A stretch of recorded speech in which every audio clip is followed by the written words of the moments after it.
Ladies and gentlemen, boys and girls, I know a lot of y'all are in the building and excited for what we got. War games.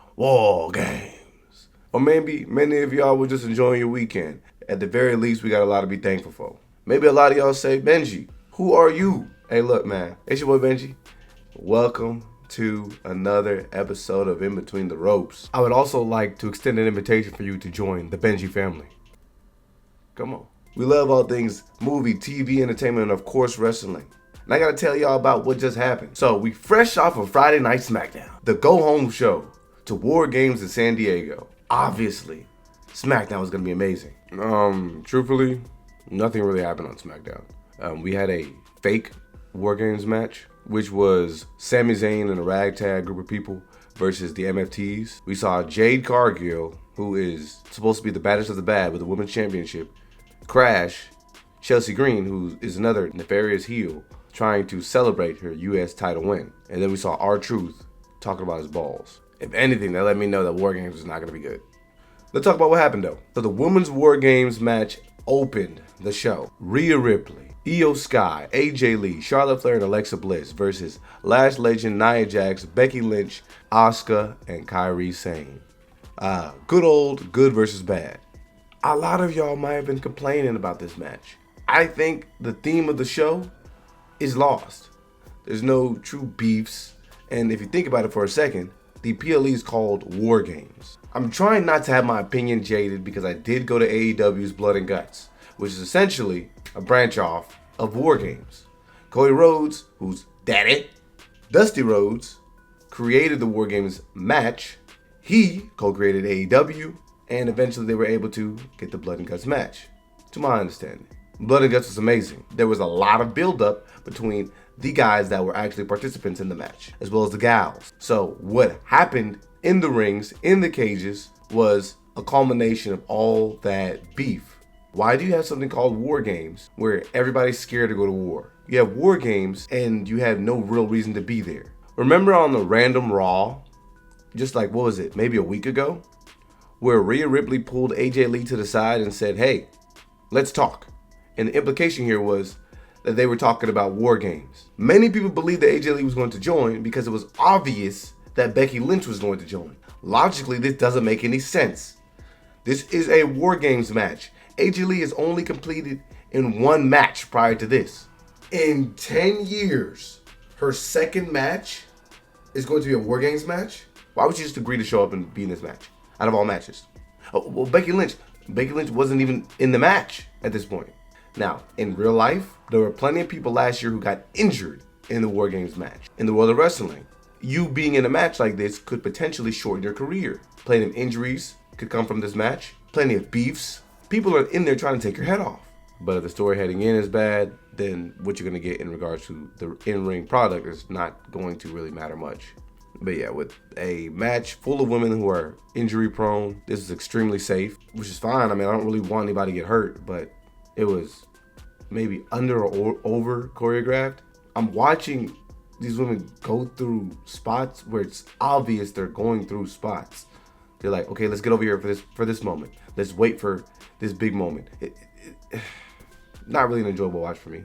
Nothing really exciting happens. I mean, there's a couple moments where people hit their finishers. And of course, you get your Io Sky trash can, which is actually branded with Io Sky's name. You had a couple of kendo stick shots, but yeah, other than that, really nothing. It's just a bunch of big names there to sell tickets. The good girls win, and I mean, what else would you expect? No team with Rhea Ripley is going to lose. I didn't really enjoy the change of the women entering and doing their own individual entrances instead of coming out of the Shark Tanks. Now, where do we go from this? Charlotte and Alexa Bliss do not have tag team championships. Io Sky and Rhea Ripley, as individuals nor as a duo, have any gold. AJ Lee does not have a championship. The only thing that I've enjoyed here between these 10 women has been, realistically, Becky Lynch. She's oversold, and there was moments in the match where she just did a really good job building suspense or alluding to the fear that you might have of AJ Lee, the nuisance that is AJ Lee. Obviously, most of these women are probably not going to be on TV for a little bit because I don't think there's anything big going on in December other than maybe Saturday night's main event, so they're not going to do much. We might get like Io Sky versus Stephanie VAQUER or something like that. Alexa Bliss and Jade Cargill potentially being a match, or Charlotte Flair and Jade Cargill potentially being a match. And our second match of the day was John Cena versus Dirty Dominik Mysterio. Now remember, they are in San Diego. This is the hometown of Dirty Dominik Mysterio. He only has one more date after this, and that's eventually going to be the winner of the John Cena tournament. Honestly, this is probably my favorite match on the card. 2 weeks ago, these guys just randomly showed up to face one another in the ring. John Cena ended up taking the Intercontinental Championship, and Dom is after the belt. These guys are getting after it. Eventually, there's a moment where Dominik Mysterio tries to hit a Hurricane Rana on John Cena. He lands awkwardly on his shoulder, and immediately the medical staff run over there to assist him. Now, if you do recall, was it like last week? Penta did the exact same move on the outside of the ring, land on his shoulder, and they had to call the match. I'm sure that the majority of the crowd is here to watch hometown hero Dominik Mysterio and, of course, John Cena on his way out. But then John Cena is blindsided by the women of the Judgment Day, who are obviously upset that their friend just went down. They then throw him into the ropes, and immediately, when he's in position for the 619, Dominik Mysterio wakes up and just runs inside the ring. Dude, I love this because it's kind of like basketball. You know when somebody goes and misses a shot, and then they act like they're injured, and then suddenly when the ball comes back to them, they're able to go score? That's literally what it was right here. Dominik Mysterio saw blood in the water, and I kind of enjoyed this ruse here. Dude, if Dominik Mysterio has to cheat every match, I'm, again, not mad at it because we have not built him up as somebody who should be individually overpowerful. So, if he cheats every match, he's a slimy, sleazy dude. I'm cool with that. We just had to be creative, and this is a pretty creative way to cheat. But the ref was hating super crazy and didn't even want to count the pin. He even kicked out Roxanne and Raquel. You thought the shenanigans were going to end there? No. We had Finn Balor and JD McDonough. But this led to a double AA. Shout out to Super Cena. People in the crowd were loving it. And if you thought finally Cena had vanquished the members of the Judgment Day, no. We had Liv Morgan just randomly show up and run into the ring. Liv's been gone for months with an injury. Liv Morgan slaps Dominik Mysterio, possibly alluding to the fact that these two are going to be breaking up. And then she jumps into John Cena's arms. But then we get the John Cena heel turn where his camera zooms in on her face and she goes from smiling to straight face. We get a nut shot, and if you would have paid attention, she literally has on Dirty Dom pants. She hits John Cena with the title, and Dominik Mysterio is able to capitalize and hit the top rope frog splash for the win. The referee was outside the ring for a while, though, so we kind of just waited while Dominik was in pin position, about 5 seconds, for then the referee to run in and finally finish the count. This is a match I would probably say is pretty memorable. And then, speaking of story, I mean, we got Nikki Bella versus Stephanie VAQUER. Triple H's writing style is literally just somebody randomly becoming somebody's friend, and it's obvious and apparent that they're going to turn on them. Whenever somebody just randomly meets somebody backstage and they just start popping out with them, they're going to turn on them. It's going to happen. It's inevitable. So we got that randomly with Nikki Bella and Stephanie VAQUER. Them being friends for like a couple weeks to turn. That was the development of this match. They didn't get to talk about anything on Raw. We didn't get to see any development on SmackDown. So plenty of people like me forgot about this match. I mean, it was solid in ring, and that's what you expect from Stephanie VAQUER. Again, if you've heard any of my rants, I'm not really sold on Nikki Bella individually. It didn't really seem like in this match she potentially even had an opportunity to really take this belt. I mean, she did have a couple cool spots where it's like, what is it called? Like the Kiss of Death or something like that? I don't know. I just know it's the from Booker T. Stephanie hits a corkscrew finish and wins. Again, this is kind of going to be a match that just kind of goes, kind of forget about it. Like I said, the story going into it wasn't really much, and I don't really understand what happens next. There's plenty of women backstage that could truly get an opportunity. That could be the future of the W, but instead we're worried about Nikki Bella, who individually didn't even have a story arc that meant much, because I don't really care about her being a bad guy, and now what does she do? Maybe challenge Maxine? I mean, that's a more believable match for you. Right before Liv Morgan got hurt, she had a promo face-off with Nikki Bella, where it looked like these two were going to have a match. It was also super strange that in the match prior, nobody helped John Cena. Like, we had literally 10,000 Judgment Day interruptions. Like, Rey Mysterio is also from San Diego, and that would have been a great pop to see him come out. The dude literally just tagged with John Cena.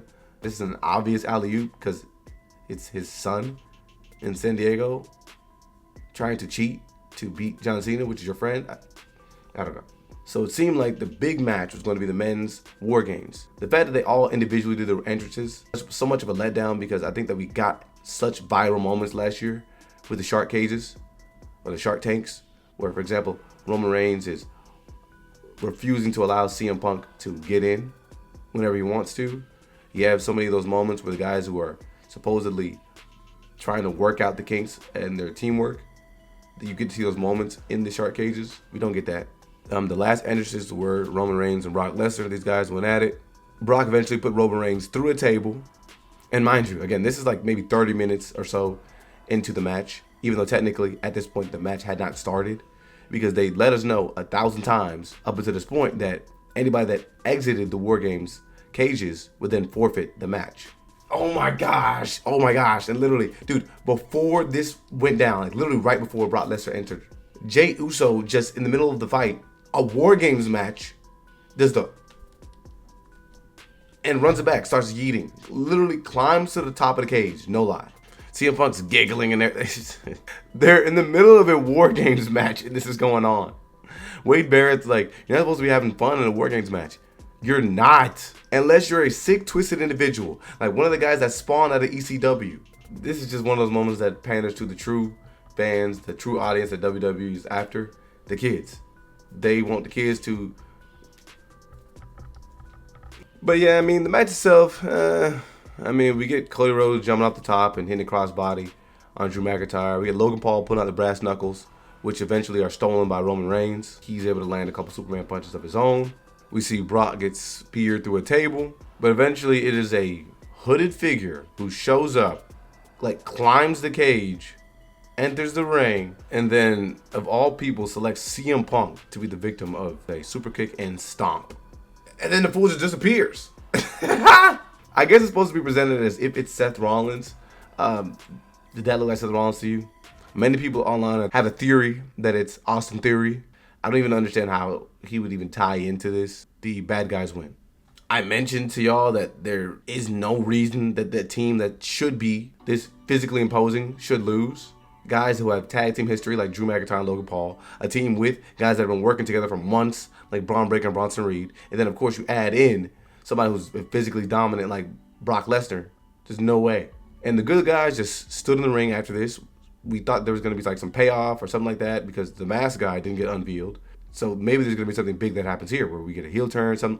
No, Roman Reigns just looks at Cody Rhodes, looks at CM Punk, and then says to Cody Rhodes, we're not going to tag team together anymore. I hate to be the one that compares it to AEW, but dude, again, I was at the AEW show. That was very good. Like, great wrestling at the very least. If you're going to do it, I think that at the very least, you just have great wrestling matches. Memorable wrestling matches. I don't even know where the stories go from here. I mean, if you pay attention to anything that happened last year, the War Games matches were kind of inconsequential. Nothing really happened there that was eventually played out in story. I mean, Bronson Reed was literally there last year with Team Solo, and now he's with Team Brock. We're probably going to get Roman versus Cody Part 3, which, I mean, it's not a bad way to go. Nothing happened in the last year. It's just him doing random side quests. CM Punk's holding the other title here, and we're probably going to get him back immersed in the Vision storyline for what? You know what would be funny? A lot of people think this is Austin Theory. What if it was LA Knight? What if LA Knight was the guy under the mask? But yeah, that's kind of it. That's your show. Nothing really too crazy, too memorable. Y'all let me know what y'all thoughts were.